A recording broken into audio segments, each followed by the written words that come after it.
Bonjour. On va continuer le cours des statistiques. On va parler aujourd'hui de la dispersion. On prend comme définition.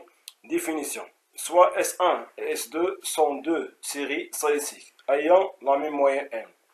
La série S1 est moins dispersée que la série S2 si les valeurs de S1 sont plus proches de M que les valeurs de S2. Pour mieux comprendre, on va écrire l'exemple suivant. On va voir l'exemple suivant. L'exemple est, voici les notes obtenues à un même devoir des élèves par des élèves du groupe A et B. On a les points suivants. On va calculer premièrement la moyenne de chaque groupe. Pour le groupe A, on va calculer la moyenne M qui est égale à quoi? Égale à 12,9. Pour le deuxième groupe, de même, on va calculer la moyenne. On retrouve que la moyenne est 12,9.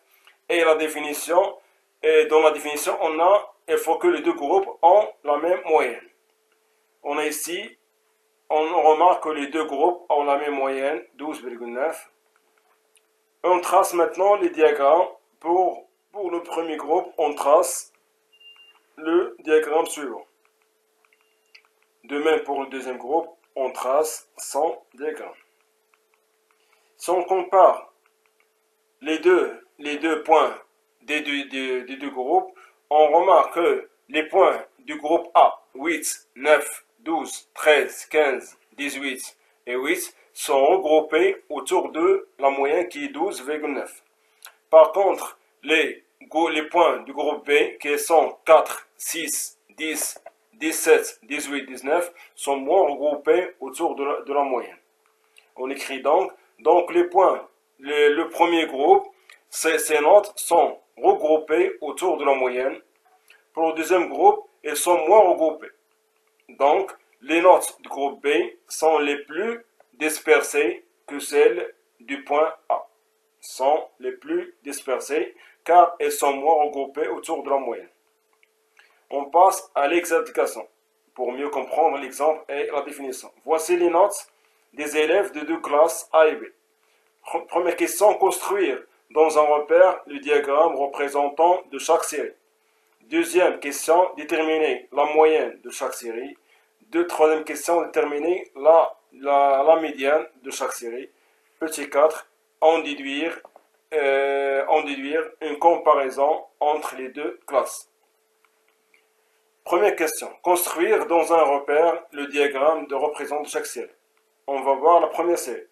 On va tracer le tableau des effectifs en utilisant les résultats donnés par l'exercice d'application. On trace le tableau suivant. Puis on trace le diagramme correspond à ce tableau des effectifs et le suivant, le diagramme des bâtons. Au deuxième groupe, on va tracer de même le tableau des effectifs,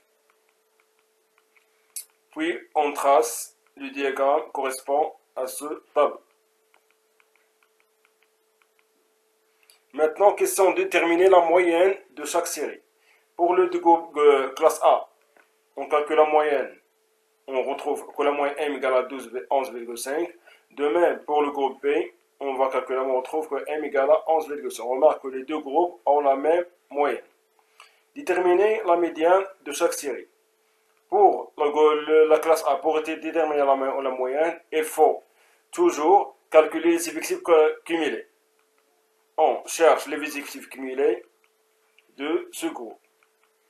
Pour retrouver quoi? Les effectifs total qui est 11. Pour l'effectif total est 20.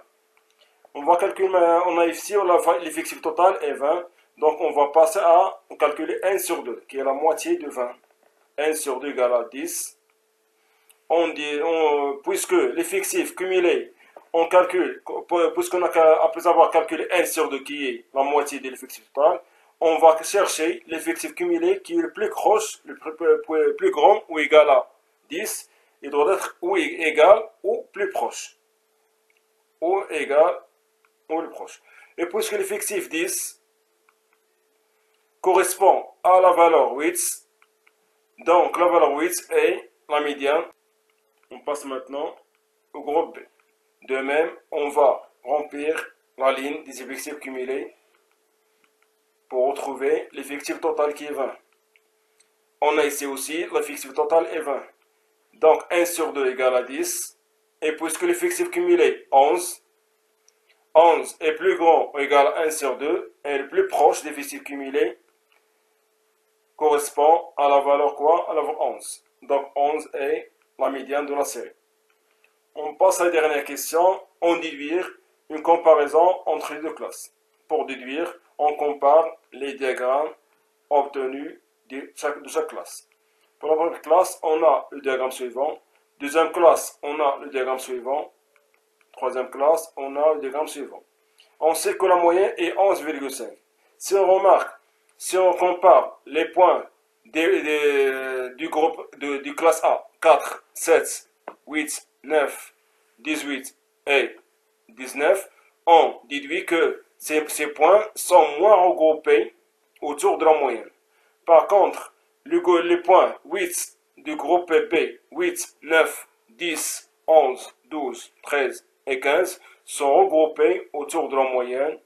Donc, on remarque que les points A sont plus dispersés que celles du point B, car les points de la classe A sont moins regroupés, donc ils sont dispersés par rapport au point du groupe B. Et c'est terminé. On se revoit aux prochaines vidéos.